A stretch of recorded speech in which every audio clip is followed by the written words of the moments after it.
Get into that in a little bit, but first of all, just what's up, bro? Glad to have you on, and just go ahead and introduce yourself, your book number, and then I guess just kind of talk about how you found yourself, briefly about how you became an ironworker, but then we'll kind of get into the addiction part as well. So yeah, go ahead, brother. Thank you, Paul. Thanks for having me. Ryan James, book number 1541182, Journeyman. Man, funny story. I'll make it short about how I found the Ironworkers. I was getting clean for my first time. I was 19 years old, and during my addiction, I had seen some guy that was a welder. Okay. He had a big truck, nice house, hot ass girlfriend. Yeah. Yeah, exactly. And all the things that we all, know what I mean? Yeah. I said at that time, at that moment, I said I want to be a welder. Okay. So I went, got clean, became a farmer. Okay. That farmer that I was working for had been welding for 50 years with stick and everything else. And I said, oh my God, like here it is. Yeah, there was your opportunity. Yep, I got to learn how to weld. And so the type of welding I did was just on like farm machinery and stuff, some Z pipes for irrigation and stuff. But I had 18 months clean, and I came to Portland. Sadly, I relapsed, but after a year, I got clean again. And after that, I met this guy at a retreat his name's Nate Cozy. Okay. He's worked here. He's mainly in Denver, but so an iron worker, obviously. iron worker. Okay. Yep.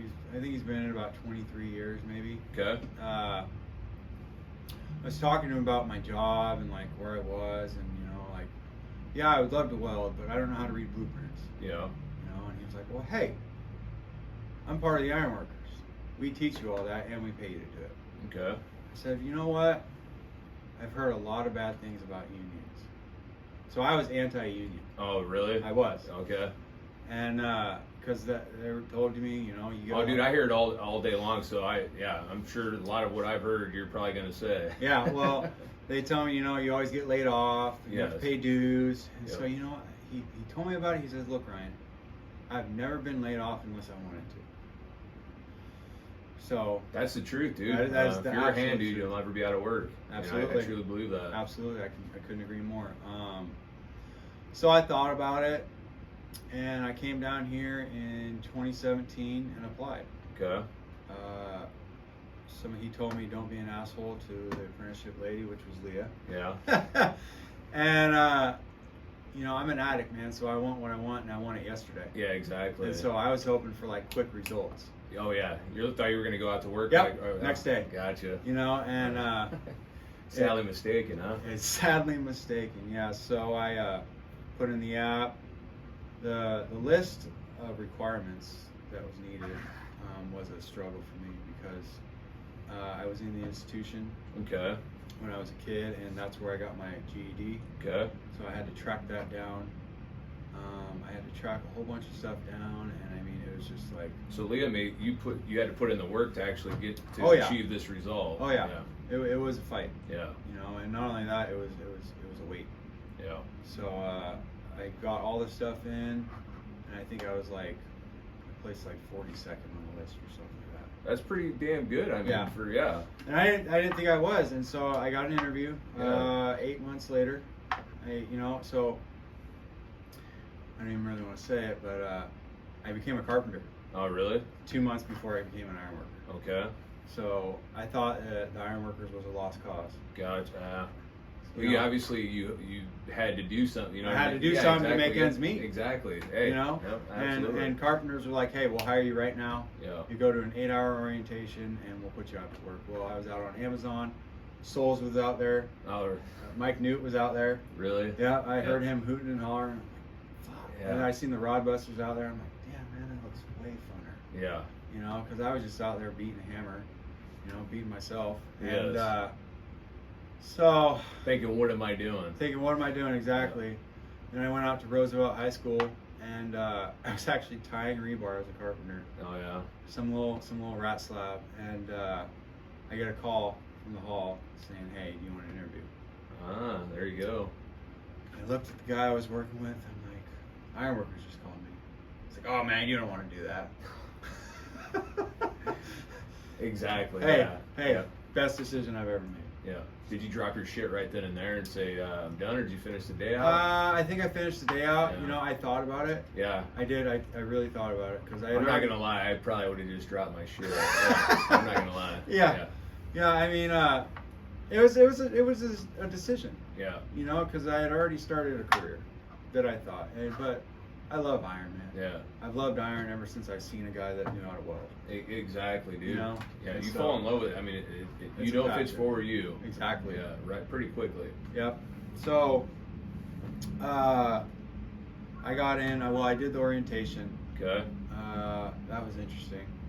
You know, I thought about quitting on that bar pack. That 80 for 30. Yeah, I did. It'll get you, man. I thought about quitting. I had never had anything on my shoulder for that long. Yeah. You know, I mean, maybe the barbell, Yeah. but But it's different, dude. it's way different, It's and it different. just eats into you. And you know, it just came to a point of, do you really want this or not? Yep. You know, and so It is. It's a mental game, dude. That's Mhm. what I always when I'm out there watching people do that. I'm not watching about how fast or no, how strong. It's I can see it in your eyes if you're gonna make it or Yep. not. That's what I'm looking at. absolutely, You know what I mean? absolutely, man. So got done with that. Went out to work a week later out at Nike, and it was like an eye opener. Yeah. I'm not politically correct, Okay. you know, Like most people. like most iron workers. Yeah. Yeah. Exactly. Yes. And I went out there, and they were just saying some off the wall shit, and I was like, "Fuck, man, I'm where I need to be." Yeah. You know, I fit in, Yes. even though I was probably a fucking lum or whatever. You know what I mean? But because I didn't know what I was doing. Yeah. You know, but I stuck it out, and I went through pain and agony. I got broken by Ryan Hickey. Man, that was Well, the old Hickey. I worked for him. Yeah. I worked with him. Yep. And then off from there, it was off and running, man. But what I really wanted out of starting this was, you know, I wanted both sides. Yeah. I didn't want to be just a rodman. Yep. I wanted to be a JIW. Yep. So I got what I wanted. I got 2 years rods, 2 years structural, and I've just stuck with structural since. Yeah. I mean, like I said, everybody has the opportunity to do whatever you want. That's the awesome part about what we do as a journeyman. You can say, I don't want that, or yeah, I do want that. Right. I love it. You know what Exactly. I mean, most people don't have that luxury. You know what I No. mean? And you know what I mean? I try to promote that because having that freedom allows you to do a lot of things outside of here as well. You know what I mean? Absolutely. So You know, we have a really broad spectrum of work. yeah, I mean, it's just kind of all what you're in the mood to do. I always like if I fell in the mood, you know, to struggle or like works my ass off, it's gonna be like, you know, rods or throwing some deck or Right. connecting or whatever Yeah. it may be. You know what I mean? But there was times where I just wanted to, you know, Kick chill back. out, Yeah. use my head a little bit more, Right. and maybe like hand row, like fabricating and shit returns, and that shit's you have to. That's an art. It's an art, dude. It's an art, straight up. So, Yeah. yeah, it all depended on the mood, but yeah, man. Right on. But yeah, Ryan. So you know, obviously you've been in a little over 5 years now. Mhm. So I mean, dude, it's just gonna sail from here. You know what I mean? So It already has. yeah, but you know, kind of getting on the addiction side. So you know, Yep. you said you were addict before you got in, and then you know relapsed. So obviously that's a struggle with myself as well as you know that addictive behavior. Fucking, I wish I could just snatch that out of my body, dude. Absolutely. But unfortunately, we can't do not, that. no. But so, like, how did you find yourself? Like, I guess, did you obviously relapse again? I mean, how, like, what is keeping you, I guess, from being that person that you were before or prior to this? Narcotics Anonymous. Okay. So, Narcotics Anonymous talks about 5 things that will keep you clean if you do them, no matter what. First one, find a God Okay. of your understanding. 2, read the literature. 3, find a sponsor. 4, service. And I can't remember the 5th one, but basically there's just only a couple of things that you need to do to stay clean. Yeah. You don't necessarily have to do all 5 of those things, but if you do most of them, or do you have to do all 5? You know, I'm not perfect. Nobody's exactly. perfect. That's what I meant. So As long as you're trying. I try to do those things every single day to the best of my ability. Yeah. And I try to not hurt others in that process. So, like, a question on that though, Ryan, is that a struggle too? To Absolutely. Yeah. Especially as an iron worker. Yeah. You know, we're out there dealing with personalities and my personality reacting off of your personality, and I have to stick to my spiritual principles that I've been taught. You know. Yeah, exactly, dude. And probably you don't take that very lightly. When somebody when you feel like you're being questioned, or you have to like go outside of those. It's very difficult. Yeah. To step back out of the moment, think about what I've learned. Yeah. And come back and apply it. Yes. You know, so in the leadership training here, they talk a lot about a lot of the principles that we use in the program. Okay. So it's very similar. And I'm as a foreman now, I'm getting to learn a lot about what leadership and responsibilities and applying what I know from the Narcotics Anonymous world. Yeah. To my career. Yeah, it's difficult to say the least. Obviously, as a foreman, you have responsibilities that you got to be held accountable for, and then you got to hold people accountable for making sure, you know, if you line them out. Obviously, there's a lot of stress in that. That if you've never been a foreman or anything, you really don't truly understand. You know what I mean? Right. You know, because being ironwork, you know, we are a rowdy bunch, and sometimes it could be difficult to, you know. It just all depends on the gang. I mean, there's a lot of variables there, but still, there's a lot of stress there that a lot of people don't know unless you've done it. And then on top of that, having these other things internally that we all deal with of trying to manage and maintain, I guess. On top of it, you know what I mean? Yeah. Well, I mean, so for instance, say there's a guy coming in, brand new to the program. I'm going to suggest to them that they go to a meeting every single day, maybe 2 or 3 a day, for the first 90 days. Wow. That's a thing, you know, and the reason behind that is support. Yes. You know, you can't do this alone. I can't do this alone. Yep. You know, I'm going to speak from my statements because without the program, without the people in my life, without my support group, and without my family and friends, I wouldn't be here today. Yeah, but on that note, you know, I relapsed after 5.5 years. This was last August. I relapsed. Oh, yeah. And can I ask why, Ryan? yeah, absolutely. Stress of life, not working a program. Yeah. So when I say working a program, I mean those 4 to 5 things that I talked about. Yeah. I was not going to meetings. I wasn't going to events.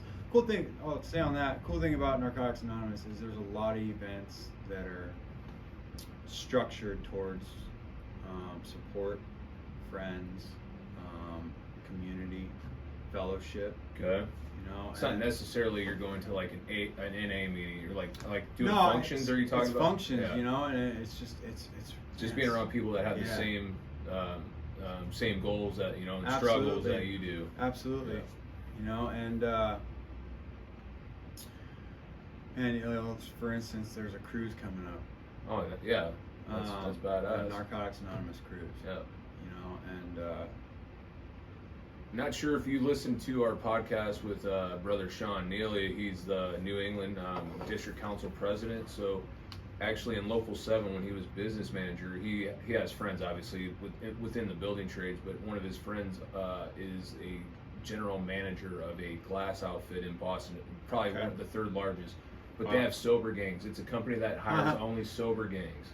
Wow. And so Sean would, like, if he had somebody who was struggling, put him into treatment. And so when they did come out, he would call Dave and say, "Hey, Dave, I got this guy. He just needs to get on that track. And so do you have room?" You know, so they'll hire people. So he's around people that are sober no matter what. That's awesome. So that's really something cool. Obviously, you know, look at in the future, because to see how, you know, our contractors could help out with that. Yeah, I could see how contractors would be on board with that. Absolutely. Yeah. It might be a struggle, but oh yeah, you know, I mean, everything is though, right? Anything worth fucking going after is. Yep, so. absolutely. But I don't know where I left off. But just kind of like, you know, you relapsed, and like, yeah, you know, I relapsed. Yeah, what was that like? So Kevin Joyce, he called me, and I was loaded. I wasn't working. Okay. And he said, "Hey, let's go have dinner." I get in the car. He goes and grabs me some dinner. He's talking to me about treatment, and says there's one in California, and then there's one on the beach here in Oregon. And I said, well, what about California? Okay. I said, all right, well, let's go talk to Terry. Okay. Came here, it was about 6, 7 o'clock at night. Terry's like, hey, first thing tomorrow, I'll put you on a first class flight. Yeah. I was like, okay, let's Yep. do it. You know, I was ruining my life. You probably already knew that the whole entire time. Oh, yeah. Yeah. I You know was what just, I mean? So the reason I relapsed is I was just like, fuck this, fuck the world, fuck COVID, fuck everything, man.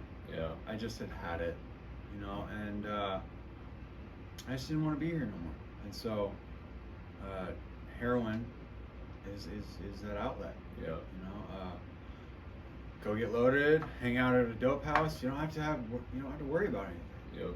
You know, no responsibilities. The only responsibility I had was keeping myself well. Yeah. Every single day. But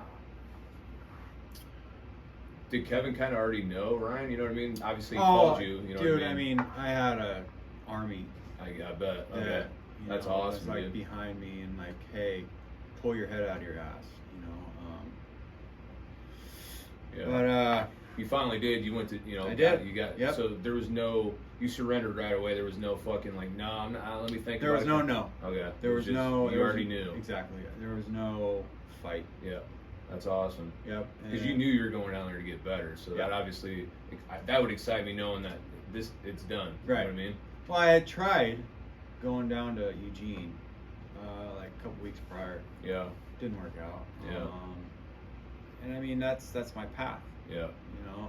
So if it didn't work out, that means I wasn't even supposed to be there in the first place. Yeah. Exactly. So I get down to California and it's just sunny and warm, and I'm like, where the fuck am I gonna go? Yeah. You know, I can't go anywhere. Yeah. I got no money. I got a phone that I think was shut off at the time. Yeah. Maybe it wasn't. I don't know. But where am I gonna go? What am I gonna do? Am I gonna go back to getting loaded and live down here in California and maybe die tomorrow? Yeah. Or am I just gonna stick this out for 30 to 60 days and go home to my family and my home, Yeah. my fucking home? Yeah. You know, as a dope fiend who's been using since I was 13, I didn't think I'd ever have a home. You Yeah. know? And 25 years old, 26, I bought my own home, my first home. Yep. You know, and that was because I did what they told me to do in the program. You worked the program. I worked the program, and I showed up to work, Yeah. and I got a steady paycheck. Yep. You know, It's funny how as simple as that is, Ryan, that can make you successful. no shit, man. You know, one foot in front of the other. Yep. Just one step, bro. Absolutely. Yeah, dude. And so, like, obviously, you made the decision to stay there, work the program, go through that 30 or 60 days. Would you say 60? Would you say 30 or 60? So it was a 30-day program. Okay. With an option to stay more? Yes. Okay. So I didn't want to stay. I bet. It was one of the hardest things I've ever done. I don't like being locked down. Yeah. I've been in jail many times. Yeah. You know, You and me both, brother. so I fought and I fought and I fought and I stayed. Yeah. You know, and my wife was like, if you don't go to their aftercare program, you can't come home. She was worried sick. Yeah, I she was bet. deathly afraid that if I came home and she allowed me to come home sooner, Yeah. that it wouldn't work out. Yeah. And she's probably right, you know. I don't know what it is, but I can never seem to get 30 days clean or 21 days clean out on the streets. Okay. Or not even necessarily on the streets, but like By in yourself. my home, going to meetings. I just couldn't do it. Gotcha. So I needed to stay somewhere, and I'm glad I did. So I stayed, I think, a total of 35 days or something like that, Okay. and then I came home. And so obviously that program worked for you. Obviously found It the did. value in it. It did. One of our brothers who passed away, JD, he was actually one of my very close friends. He went down to a place down there. And I don't know, maybe it's weird, maybe it's not, but I felt some kind of like spiritual connection down there. Gotcha. It was pretty cool, you know. And maybe that's the reason I stayed. Maybe not. I don't know. But I'm still here, and I have a little over a year clean now. Oh yeah, brother. And so like that's just you know, the thing, like with the last Chase and Recovery meeting, a lot of things, I posted something about, a grown man walking out of here crying, and which was 100% true, because and the reason behind that is that there were people there that I've known for many years and never knew any struggle. Well, I mean, obviously, I knew that like that, but not to the extent that these people had talked about, right? Mm-hmm. And so that was very powerful experience with me, and so like I'm not an addict like most people, like I like NA or AA, that kind of thing, but mine was always the food side. So being at one point over 400 pounds in my life, and then losing all that weight until working out. So that's how I look at it. That's my struggle. A lot of people don't realize, but that's a struggle I deal with, which is it's a struggle every day, dude. Let's just say hard. that, right? It's hard. You know what I mean? I can agree. When that's something that you could just obviously go get anytime and just it's hard to control, Absolutely. right? There's nothing saying that's no. It's bad for you, you know what I mean? But it's that shit. So it's just that, but it's what a lot of people don't realize is like how I look at it. It's people call it a diet. Well, a diet to me, it means that it's going to end at some point. There's nothing past once you get to that. Let's just say I'm going to lose 100 pounds. There's nothing past that. So I had to stop looking at it at that. I had to look at it as a lifestyle change. So it's every day. And like you said, I'm not perfect. You're not perfect. No. But I'm going to fuck up all the time. But as long as I can completely stay consistent with that, knowing that I can go right back to where I was is easy. You know what I mean? So that is a fucking running thing in my head, right? So I use that as energy to keep me in check, basically. But every day dude's a struggle. So that's kind of how I look at things. So it's hard sometimes to be in a room with people because I just feel like, fuck, what am I here for, dude? Like, you know what I mean? Everybody's got a story. Yeah, exactly. So that's what the other thing I realized too. So, I mean, we're all one step away from pain and misery. Yes. Pain and suffering. Yep. No matter what it looks like, no matter what it is. I could go out right now after we get done and go get loaded and be back to the same place that I was. Am I going to? In an instant, yes. Am I going to right now in this very moment? No. Yeah. And I don't want to. But I have certain things in place that will help keep me from that decision. So, just kind of being mindful of the time here, Ryan. So, just some of the can we talk about that? Can you just maybe give an example of something that, I get help with like my mental health and stuff like that, and that person helps me with tools. Is there certain things that you do? Obviously it works for you, but is there tools that you use to maybe get yourself out of a negative loop, or something that is just gonna mess you up, and you can feel it and what it's gonna do? Is there things that you do when you are aware of it? Absolutely. There's something called the Serenity Prayer. Okay. If I get in a situation, I don't really know what to do, I'll say it. It's God, grant me serenity to accept the things I cannot change, courage to change the things I can, and the wisdom to know the difference. And in there, that prayer right there, it's talking about me, others, and everything else. So that I can work on me, so I can see my issues, and so that I can fix them, so they don't affect you. Because really, what it boils down to is it's all about what's going on in my head. Yep. So that's one thing. Another thing that has saved my ass was the NA brochure. Okay. It has meanings on it. I used to carry that around with me. I don't anymore. I should probably do it again, but. Just kind of like where you can go right now? Right now. Okay. They have it on the internet. It's not very well updated, but that's something might be an idea to put on our app so people can go to that and. I don't know how that would work out with NA. Okay. I don't know if it's like patented or like. Gotcha. Well, I guess just a link maybe to give people the link would be just download the link and copy and paste it onto the app or something like that. But another thing is the phone. Yeah. I have a sponsor. What that sponsor is intended for is to help get me through the 12 steps of Narcotics Anonymous. He's not my financial advisor. He's not my relationship advisor. He's there working through the 12 steps. And in that process, I learned how to fix other things on my own. The steps are a roadmap to self-awareness. Yeah. If I'm aware of my defects,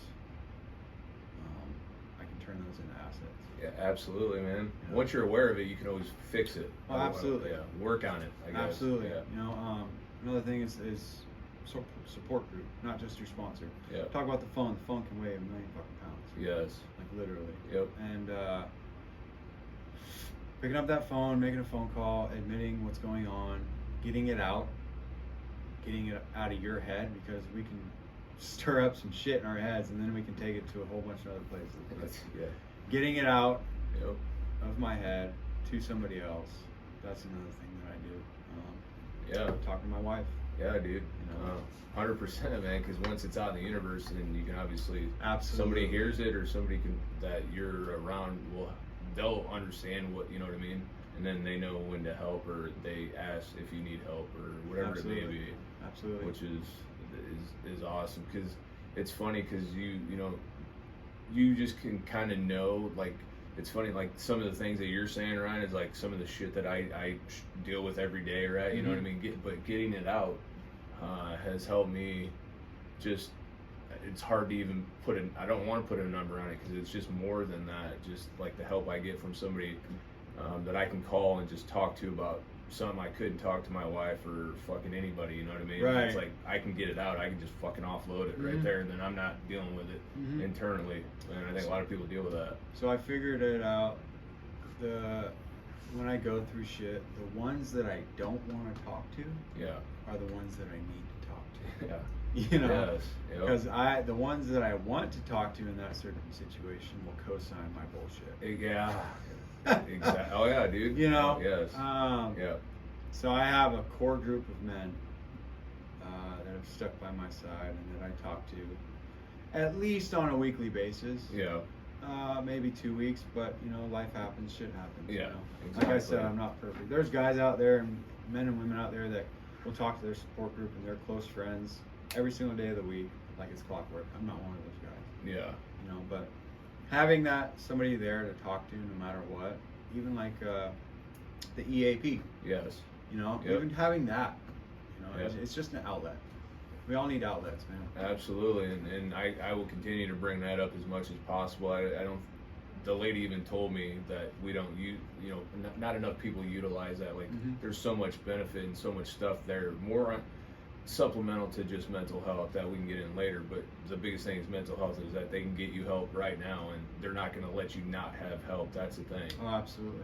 So definitely encourage that, and I continue to promote that. And then just kind of the last kind of things I want to talk about, Ryan, is Chase and Recovery meeting, just kind of bringing more awareness to that. Absolutely. We have a business meeting after the meeting on February 10th, where we'll talk Friday. about a lot of different things. Next But Friday. hybrid meeting is I truly believe that we need to do, because there's a lot of people that live Eastern Oregon that Yeah. you can't expect to get here. No.